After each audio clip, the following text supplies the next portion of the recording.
início ao estudo da geografia, nós precisamos conhecer alguns conceitos fundamentais que formam a base dessa ciência. A geografia se baseia na descrição, análise e explicação das transformações e suas interações num determinado espaço. Então, a geografia descreve, analisa e explica as transformações que ocorrem em um determinado espaço, quer dizer, numa área delimitada, e trabalha dessa forma, dividindo o conjunto em vários espaços. E o que seria o espaço?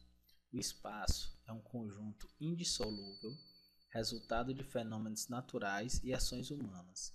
Então, o espaço ele não pode ser dissolvido e ele é o resultado das ações da natureza durante toda a sua formação e, mais recentemente, das ações humanas. Por isso, nós vamos ter dois tipos distintos de espaço. O primeiro, qual seria?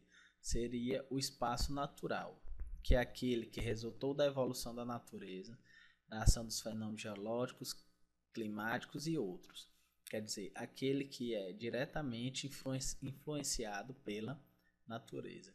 E o espaço geográfico, que é o espaço que está sendo ou foi produzido pelos seres humanos e está em constante transformação. O espaço geográfico também não é um espaço natural? Já foi.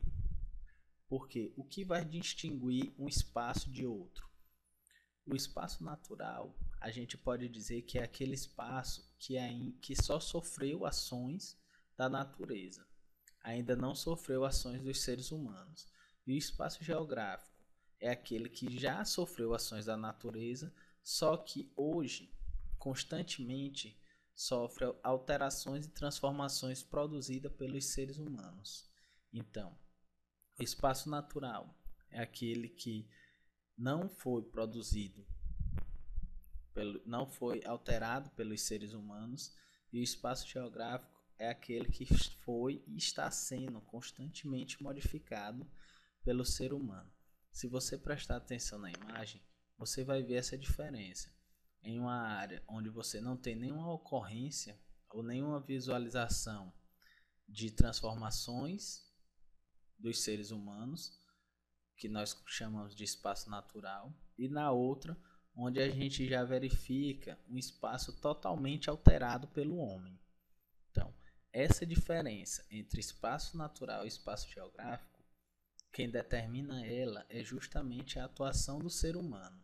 Se nessa área de cima, daqui a algum tempo, a gente verificar casas, fábricas e outros tipos de construções formadas pelos seres humanos, causadas pelos seres humanos, esse espaço ele vai deixar de ser um espaço natural e vai passar a ser um espaço geográfico.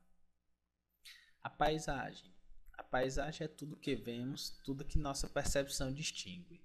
Então, costumamos dizer ou pensar que a paisagem é somente o belo, somente aquele quando você olha para alguma coisa bonita, uma foto, ou mesmo frequenta um lugar onde a natureza prevalece, a gente classifica aquele local como sendo uma paisagem. Só que, como o conceito nos mostra, a paisagem é tudo que vemos, não somente o belo, mas tudo que sua percepção consegue distinguir. De onde você estiver agora, se eu pedir para você sair ou na porta da sua residência ou da sua escola, você olhar o horizonte e me descrever o que você está vendo, você vai me descrever a paisagem que você está vendo. Então, paisagem é tudo aquilo que você consegue ver. O lugar. Lugar é uma porção ou parte do espaço onde vivemos e onde se desenvolve a existência real.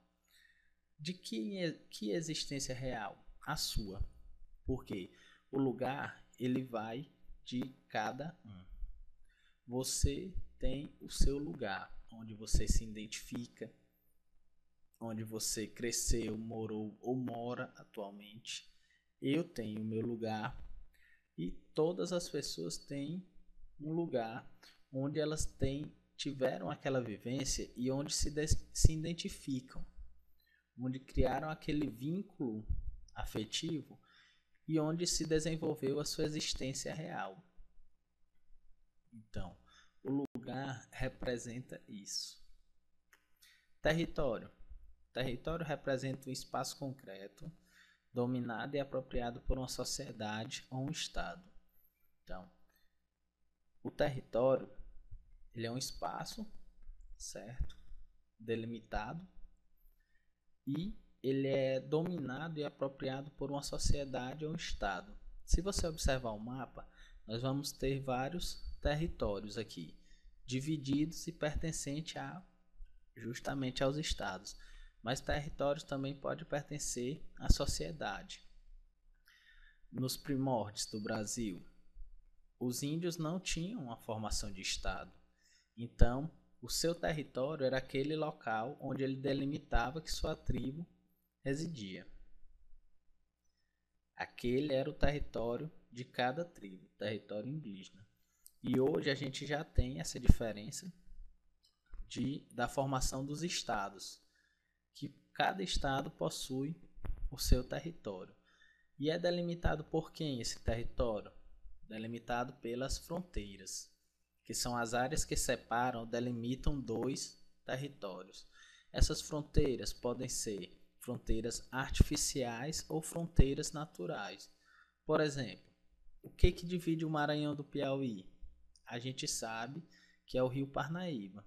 Então, de um lado do rio, a gente tem o Piauí. Quando se atravessa o rio, a gente vai estar indo para o estado do Maranhão. Então, o rio funciona como uma fronteira natural, delimitando o espaço dos dois estados. O que limita o Piauí da Bahia? A gente não tem nenhum rio especificamente. Então, se você fosse para uma divisa de estado dessa, você iria ver uma placa.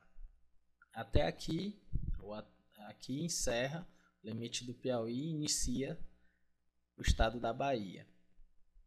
Aí, quer dizer, seria uma fronteira artificial, que você não vê, mas você sabe que a partir daquele ponto você está mudando, saindo do estado do Piauí e passando para o estado da Bahia. O que é o estado? O estado é um conjunto de instituições, normas e funcionários que exercem uma autoridade e um controle sobre determinado território. O estado, ele formou uma instituição que exerce um controle sobre um dado território. Por exemplo, como nós vimos no mapa anteriormente, nós temos vários estados que dominam um determinado território. Os estados modernos é uma instituição política administrativa relativamente recente que surgiu na Europa Ocidental no século XVIII. Então, esse estado moderno é o estado que é aplicado praticamente em todo o mundo, onde o estado ele domina uma determinada área, um determinado território, e formou-se uma instituição política administrativa para que conseguisse se administrar esse território.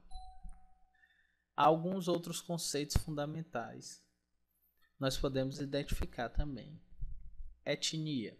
Etnia é a identidade cultural de um grupo, indicado por elementos tais como a tradição e a língua.